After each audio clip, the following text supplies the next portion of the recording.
भगवत पुराण कथा षष्ठम स्कंद पहलवा अध्याय।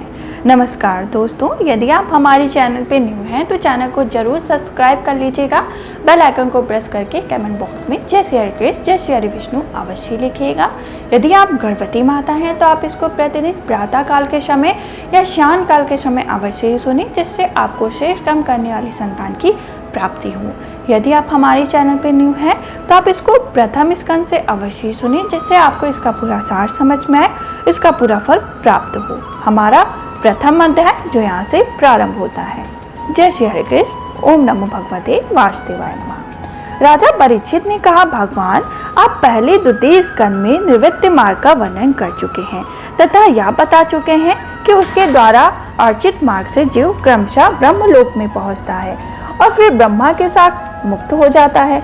मुनिवर, इसके सिवा आपने उस प्रवृत्ति मार्ग का भी द्वितीय स्कंद में भली भांति वर्णन कर दिया, जिससे त्रिगुण में स्वर्ग आदि लोकों की प्राप्ति होती है और प्रकृति का संबंध न छूटने के कारण जीवों को बार बार जन्म मृत्यु के चक्कर में आना पड़ता है। आपने यह भी बतलाया कि अधर्म करने के अनेक नरकों की प्राप्ति है और पांचवें स्कंद में इसका विस्तार किया। चौथे स्कंद में आपने उस प्रथम मानवता का वर्णन किया जिसके अधिपति शंभु मनु थे। साथ ही चौथे और पांचवें स्कंद में ब्रेवत और तानपाद के वंशों तथा चरित्रों एवं द्वीप, वर्ष, समुद्र, पर्वत, नदी, उद्यान और विभिन्न द्वीपों के वृक्षों का भी निरूपण किया। भूमंडल की स्थिति, उसके द्वीप, वर्ष आदि विभाग, उनके लक्षण तथा परिमाण, नक्षत्रों की स्थिति, अतल वितल आदि भूवितर, सात ताल और भगवान इनकी सबकी जिस प्रकार सृष्टि की है उसका वर्णन भी सुनाया। महाभाग, अब मैं वह उपाय जानना चाहता हूँ जिसके अनुष्ठान से मनुष्य को अनेकों के भयंकर यातनाओं से पूर्ण नरक में न जाना पड़े। आप कृपा करके उसका उपदेश कीजिए। श्री सुखदेव जी ने कहा, मनुष्य मन, वाणी और शरीर से पाप करता है। यदि वह उन पापों का इसी जन्म में प्रायश्चित न कर ले तो मरने के बाद उसे अवश्य उन भयंकर यातनाओं को नरकों में जाना पड़ता है, जिनका वर्णन मैंने तुम्हें पांचवें स्कंद के अंत में सुनाया। इसलिए बड़े ही सावधानी और सजगता के साथ रोग एवं मृत्यु से पहले ही शीघ्र से शीघ्र पापों की गुणवत्ता और लघुता पर विचार करके उनका प्रायश्चित कर डालना चाहिए। जैसे मर्मक चिकित्सा रोगों का कारण और उनकी गुणवत्ता लघुता जानकर झटपट उनकी चिकित्सा कर डालता है। राजा परीक्षित ने पूछा, भगवान मनुष्य राजदंड, समाजदंड आदि लौकिक और शास्त्रों के नरक गमन आदि परलौकिक कष्टों से यह जानकर भी कि पाप उसका शत्रु है, पाप वासनाओं से विवश होकर बार बार वैसे ही कर्मों में प्रवृत्त हो जाता है। ऐसी अवस्था में उसके पापों का प्रायश्चित कैसे संभव है?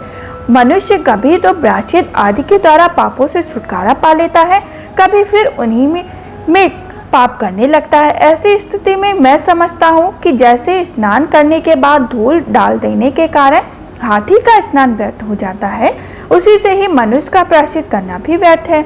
श्री सुखदेव जी ने कहा, वस्तुतः कर्म के द्वारा ही कर्म का निर्विच्य नाश नहीं होता, क्योंकि कर्म का अधिकारी अज्ञानी है। अज्ञान रहते हुए पाप वासनाओं सर्वथा नहीं मिट सकती। इसलिए सच्चा प्रायश्चित तो तत्वज्ञान ही है। जो पुरुष केवल सुपथ्य का ही सेवन करता है उसे रोग अपने वश में नहीं कर सकता। वैसे ही परीक्षित, जो पुरुष नियमों का पालन करता है वह धीरे धीरे पाप वासनाओं से मुक्त हो कल्याणप्रद तत्वज्ञान प्राप्त करने में सामर्थ्य हो जाता है। जैसे बांसों के झुरमुर में लगी हुई भाग का बांसों को जला डालते हैं, वैसे ही धर्मज्ञ और श्रद्धावान धीर पुरुष तपस्या, ब्रह्मचर्य, इंद्रमदन, मन की स्थिरता, दान, सत्य, ब्राह्मण, भीतर की पवित्रता तथा यम एवं नियम, इन 9 साधनों से मन, वाणी और शरीर द्वारा किए गए बड़े से बड़े पापों को भी नष्ट कर देते हैं। भगवान की शरण में रहने वाले भक्तजन जो बिरले ही होते हैं, केवल भक्ति के द्वारा अपने सारे पापों को उसी प्रकार भस्म कर देते हैं जैसे सूर्य कोहरे को। परीक्षित, पापी पुरुष की जैसी शुद्धि भगवान को आत्मसमर्पण करने और उनके भक्तों का सेवन करने से होती है, वैसे ही तपस्या आदि के द्वारा नहीं होती। जगत में यह भक्ति का पथ है, सर्वश्रेष्ठ, भय रहित है और कल्याण स्वरूप है, क्योंकि इस मार्ग पर भगवत परायण सुशील साधु जन चलते हैं। परीक्षित, जैसे शराब से भरे घड़े की नदियां पवित्र नहीं कर सकती, वैसे ही बड़े बड़े प्रायश्चित बार बार किए जाने पर भी भगवत मुक्त मनुष्य को पवित्र करने में असमर्थ हैं। जिन्होंने अपने भगवत पुराण अनुरागी मन मधुकर को भगवान श्री कृष्ण के चरण विंदित मकरंद का एक बार पान करा दिया, उन्होंने सारे प्रायश्चित कर लिए। वे सपनों में भी यमराज और उनके पासधारी दूतों को नहीं देखते, फिर नरक की तो बात ही क्या। परीक्षित, इस विषय में महात्मा लोग एक प्राचीन इतिहास कहा करते हैं। उसमें भगवान विष्णु और यमराज के दूतों का संवाद है। तुम मुझसे उसे सुनो। कन्याकुब्ज नगर कन्नौज में एक दासीपति ब्राह्मण रहता था। उसका नाम था अजमाली। दासी के सशक से दूषित होने के कारण उसका सदाचार नष्ट हो चुका था। वह पतित कभी बटहियों को बांधकर उन्हें लूट लेता, कभी लोगों के जुए के छल से हारा देता, किसी का धन धोखाधड़ी से ले लेता, किसी का चुरा लेता। इस प्रकार अत्यंत निंदनीय वृत्ति का आश्रय लेकर वह अपने कुटुंब का पेट भरता और दूसरे प्राणियों को बहुत ही सताता। परीक्षित, इसी प्रकार वह बड़ा वहां रहकर दासी के बच्चों का लालन पालन करता रहता। इस प्रकार उसकी आयु का बहुत बड़ा भाग 28 वर्ष बीत गया। बड़े ही अजमील के 10 पुत्र थे। उनमें सबसे छोटे का नाम था नारायण। माँ बाप उसे बहुत प्यार करते थे। वृद्ध अजमील ने अत्यंत मोह के कारण अपना संपूर्ण हृदय अपने बच्चे नारायण को सौंप दिया। वह अपने बच्चे की तोतली बोली सुन सुनकर तथा बाल सुलभ खेल देख देखकर फूला नहीं समाता था। अजमील बालक के स्नेह बंधन में बंध गया। जब वह खाता तब उसे भी खिलाता, जब पानी पीता तो उसे भी पिलाता। इस प्रकार वह अतिशय मूढ़ हो गया तथा उसे इस बात का भी पता न चला कि मृत्यु मेरे सिर पर आ पहुंची।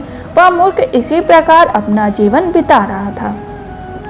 मृत्यु का समय आ पहुंचा, तब वह अपने पुत्र बालक नारायण के संबंध में ही सोचने विचारने लगा। इतने में ही अजमील ने देखा कि उसे ले जाने के लिए अत्यंत भयानक 3 यमदूत आते ही दिख रहे हैं। उनके हाथों में फांसी है, मुंह टेढ़े मेढ़े हैं और शरीर रोए खड़े हुए हैं। इस समय बालक नारायण वहां से कुछ दूरी पर खेल रहा था। यमदूतों को देखकर अजमील अत्यंत व्याकुल हो गया और उसने बहुत ऊंचे स्वर में पुकारा, नारायण। भगवान के शासक ने देखा कि यह मरते समय हमारे स्वामी भगवान नारायण का नाम ले रहा है, उनके नाम का कीर्तन कर रहा है। वह अत्यंत वेग से छटपटाकर वहां आग पहुंचे। उस समय यमराज के दूत दासीपति अजमील के शरीर में उसके सूक्ष्म शरीर को खींच रहे थे। विष्णु दूतों ने उन्हें बलपूर्वक रोक लिया। उनके रोकने पर यमराज के दूतों ने उनसे कहा, अरे धर्मराज की आज्ञा का निषेध करने वाले तुम लोग कौन हो? तुम किसके दूत हो? कहाँ से आए हो? और इसे ले जाने में हमें क्यों रोक रहे हो? क्या तुम लोग कोई देवता हो या उपदेवता अथवा सिद्ध श्रेष्ठ हो? हम देखते हैं कि तुम सब लोगों के नेत्र कमल दल के समान कोमलता से भरे हैं। तुम पीले पीले रेशमी वस्त्र पहने हो, तुम्हारे सिर पर मुकुट, कानों में कुंडल और गलों में कमल के हार लहरा रहे हैं। सबकी नई अवस्था है, सुंदर सुंदर 4 भुजाएं हैं। सभी के कर कमलों में धनुष, तरकस, तलवार, गदा, शंख, चक्र, कमल आदि सुशोभित हैं। तुम लोगों की कांति से दिशाओं का अंधकार और प्राकृत प्रकाश हो रहा है। हम धर्मराज के सेवक हैं, हमें तुम लोग क्यों रोक रहे हो? श्री शुकदेव जी कहते हैं, परीक्षित, जब यमदूतों ने इस प्रकार कहा तब भगवान नारायण के आज्ञाकारी सार्षद हंसकर मेघ के समान गंभीर वाणी उनके प्रति यूं कहा। भगवान के सार्षदों ने कहा, यमदूतों, यदि तुम लोग सचमुच धर्मराज के आज्ञाकारी हो तो हमें धर्मराज लक्षण और धर्म का तत्व सुनाओ। दंड किस प्रकार दिया जाता है? दंड का पात्र कौन है? मनुष्य सभी पापचारी दंडनीय है अथवा उनमें से कुछ ही है? यमदूतों ने कहा, वेदों ने जिन कर्मों का विधान किया है वे धर्म है और जिनका निषेध किया है वे अधर्म है। वे स्वयं भगवान के स्वरूप हैं। वे इनके स्वाभाविक श्वास, प्रसन्न एवं स्वयं प्रकाश ज्ञान है, ऐसे हमने सुना है। जगत के रजोमय, सत्वमय, तमोमय सभी पदार्थ, सभी प्राणी अपने परम आश्रय भगवान में ही स्थित रहते हैं। वेद ही उनके गुण, नाम, कर्म और रूप आदि के अनुसार उनका यथोचित विभाजन करते हैं। जीव शरीर अथवा मनुवृत्ति जितने कर्म करता है उसके साक्षी रहते हैं। सूर्य, अग्नि, आकाश, वायु, इंद्रियां, चंद्रमा, साध्य, रात, दिन, दिशाएं, जल, पृथ्वी, काल, धर्म, इनके द्वारा अधर्म का पता चल जाता है। और तब दंड के पात्र का निर्णय होता है। पाप कर्म करने वाले सभी मनुष्य अपने अपने कर्मों के अनुसार दंडनीय होते हैं। निष्पाप पुरुष जो प्राणी कर्म करते हैं उनका गुणों से संबंध रहता ही है, इसलिए सभी से कुछ पाप और कुछ पुण्य होते हैं और देहवान होकर कोई भी पुरुष कर्म किए बिना रह ही नहीं सकता। इस लोक में जो मनुष्य जिस प्रकार और जितना अधर्म या धर्म करता है वह परम लोक उसका उतना और वैसा ही फल भोगता है। देव शिरोमणि सत्व रज और तम इन तीनों गुणों के भेद के कारण इस लोक में 3 प्रकार के प्राणी दिख पड़ते हैं, पूर्ण आत्मा, पाप आत्मा और पुण्य पाप दोनों युक्त आत्मा, अथवा सुखी दुखी और सुख दुख दोनों ही युक्त आत्मा है। वैसे ही परलोक में भी उनकी त्रिविधता का अनुमान किया गया है। वर्तमान समय ही भूत और भविष्य का अनुमान करा देता है, वैसे ही वर्तमान जन्म के पाप पुण्य भी भूत और भविष्य जन्म के पाप पुण्यों का अनुमान करा देते हैं।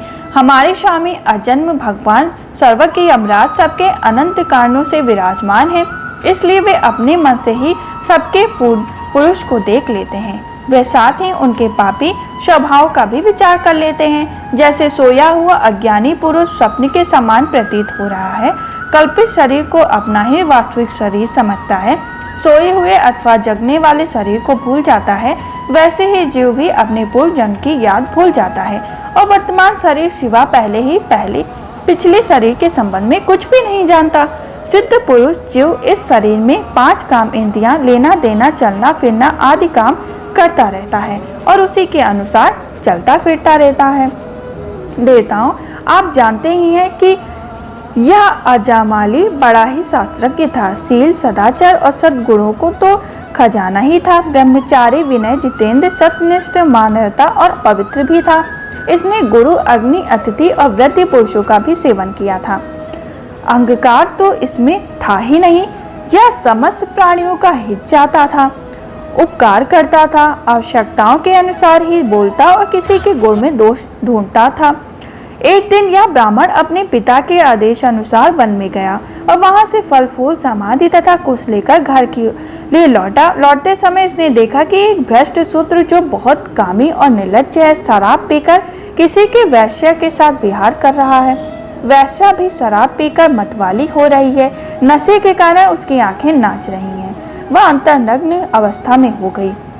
वह शूद्र उस वैश्या के साथ कभी गाता, कभी हंसता, कभी तरह तरह की चेष्टाएं कर उसे प्रसन्न करता।